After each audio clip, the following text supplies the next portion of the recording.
तो चलिए सीधे इस मुद्दे पर आते हैं। आज हम एक ऐसे विषय पर चर्चा करने वाले हैं जिसने पिछले कुछ दिनों में सबका ध्यान अपनी तरफ खींचा है। हाल ही में विदेश मंत्रालय ने प्रधानमंत्री की विदेश यात्राओं पर हुए खर्च की एक पूरी डिटेल्ड रिपोर्ट पेश की है। बिना किसी देरी के आइए इन आंकड़ों की गहराई में उतरते हैं और समझते हैं कि आखिर ये पूरा हिसाब क्या कहता है। 707 करोड़ रुपए सुनकर थोड़ा चौंका देने वाला आंकड़ा लगता है ना। सोचिए, साल 2015 से लेकर 2025 तक के इन 10 लाख सालों में प्रधानमंत्री की अंतर्राष्ट्रीय यात्राओं पर देश के राजकोष से ये बड़ी राशि खर्च की गई है। आज हम इसी आंकड़े का बिल्कुल न्यूट्रल और फैक्चुअल तरीके से बिंदु दर बिंदु विश्लेषण करेंगे। आज के इस विश्लेषण में हम इन चीज़ों पर फोकस करेंगे। पिछले 10 सालों का पूरा हिसाब, हाल ही के 5 सालों में आया बड़ा उछाल, सबसे महंगी यात्राएं, एक खास 12 घंटे का सऊदी स्टॉपओवर, इन खर्चों की असली वजह और अंत में सुप्रीम कोर्ट का वो बड़ा आदेश। तो शुरुआत करते हैं पहले हिस्से से, इस 10 साल के लंबे नजरिए से। अब इस चार्ट पर ध्यान दीजिए, ये पूरी तस्वीर साफ कर देता है। 2020 में जाहिर है महामारी की वजह से यात्राओं का खर्च बिल्कुल शून्य था, पर उसके बाद की रफ्तार देखिए।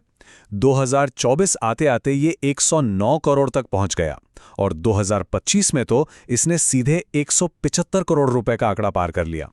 एक ही साल में खर्च की ऐसी भारी छलांग वाकई हैरान करने वाली बात है। अब आते हैं दूसरे हिस्से पर, पिछले 5 वर्षों में आई इस खास वृद्धि पर। और यही वो आंकड़ा है जो सबसे ज्यादा ध्यान खींचता है। कुल 762 करोड़ में से लगभग 462.58 करोड़ रुपए तो सिर्फ और सिर्फ इन आखिरी 5 सालों में खर्च हुए हैं, मतलब 2021 से 2025 के बीच। इस छोटे से समय में 43 अलग अलग देशों का दौरा किया गया। ये साफ दिखाता है कि पैंडेमिक के बाद हमारी कूटनीतिक गतिविधियों की रफ्तार कितनी तेजी से बढ़ी है। इस साल दर साल वाले पैटर्न को थोड़ा और करीब से देखते हैं। 2021 में जहां ये खर्च करीब 36 करोड़ था, वो 2022 में 55 करोड़ और 2023 में 93 करोड़ तक पहुंच गया। और 2024 और 2025 का उछाल तो हमने अभी देखा ही।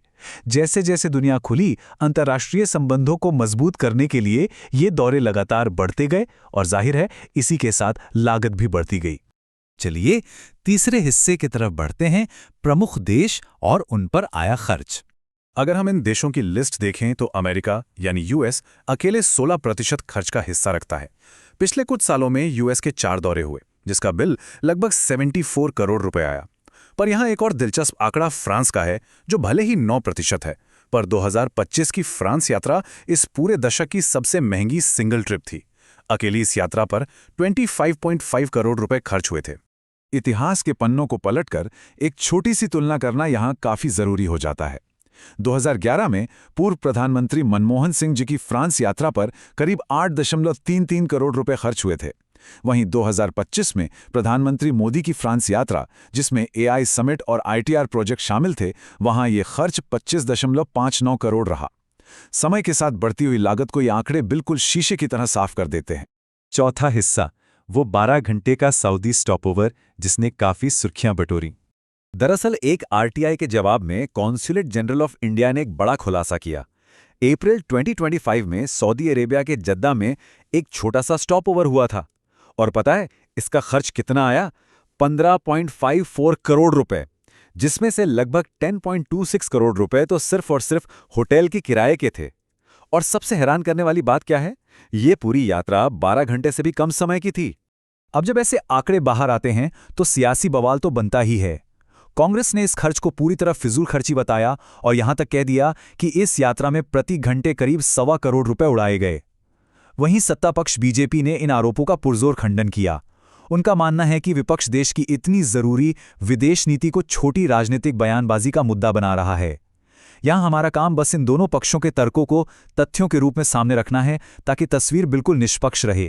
5वां हिस्सा, आखिर इन खर्चों को समझा कैसे जाए? आइए इसकी वजह तलाशते हैं। विदेश मंत्रालय यानी MEA इस पूरे हिसाब को इस तरह समझाता है। होता क्या है कि जो होस्ट कंट्री होती है वो आम तौर पर स्टैंडर्ड मेहमान नवाजी उठाती है, लेकिन जो भारी भरकम सुरक्षा व्यवस्था होती है, पूरे ऑफिशियल डेलीगेशन का लंबा चौड़ा खर्च और मीडिया से लेकर दूसरी तमाम लॉजिस्टिकल ज़रूरतें, ये सब भारत सरकार को खुद अपने बजट से उठाना पड़ता है। और सिर्फ यही नहीं, एमईए इन खर्चों के बढ़ने के पीछे कुछ और ठोस कारण बताता है, जैसे दुनिया भर में बढ़ती महंगाई और पिछले 10 सालों में करेंसी की कीमतों का ऊपर नीचे होना, साथ ही यात्राओं की लंबी दूरी और बेहद कड़ी सुरक्षा प्रोटोकॉल्स। और हाँ, सबसे बड़ा फैक्टर होता है इस डेलीगेशन का आकार। सोचिए, 2025 की 5 देशों की यात्रा में ही लगभग 95 लोग शामिल थे। अब इतना बड़ा ग्रुप होगा तो बजट पर असर तो आएगा ही, है ना? और अब आते हैं छोटे और आखिरी हिस्से पर, सुप्रीम कोर्ट की पारदर्शिता की मांग। इस जानकारी को बाहर लाने के लिए लंबी कानूनी लड़ाई लड़ी गई। मार्च 2022 में एक नागरिक ने आरटीआई डालकर इन यात्राओं का हिसाब मांगा था, लेकिन फरवरी 2023 में इंफॉर्मेशन कमीशन ने सुरक्षा का हवाला देकर जानकारी देने से इनकार कर दिया। पर कहानी यहां खत्म नहीं हुई। अक्टूबर 2024 में एक बड़ा मोड़ आया, जब सुप्रीम कोर्ट ने इस इनकार को खारिज कर दिया और खर्च को सार्वजनिक करने का आदेश दे दिया। यहां कोर्ट ने एक बहुत ही जोरदार बात कही, जो हम सबको सुननी चाहिए।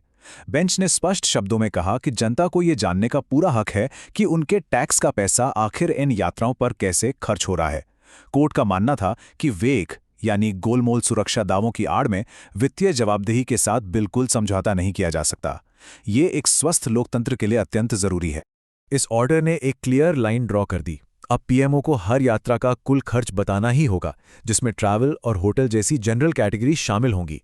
यहां तक कि एयरक्राफ्ट चलाने का खर्च भी अब पब्लिक करना होगा।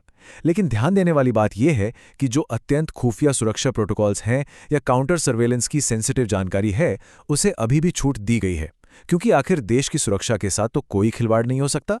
तो इस पूरे विश्लेषण को देखने के बाद एक बड़ा गहरा मुद्दा उठकर सामने आता है। देश के शीर्ष नेतृत्व की सुरक्षा के साथ समझौता नहीं किया जा सकता, ये बात तो बिल्कुल 100% सच है। पर क्या एक लोकतंत्र में जनता के पारदर्शिता के अधिकार को पीछे छोड़ा जा सकता है? ऐसे में कोई भी देश इन दोनों बेहद महत्वपूर्ण पहलुओं के बीच आखिर एक परफेक्ट बैलेंस कैसे बिठा सकता है? इस सवाल के साथ ही आज का ये विश्लेषण यहीं समाप्त होता है। उम्मीद है इन आंकड़ों ने पूरी तस्वीर को काफी साफ किया होगा।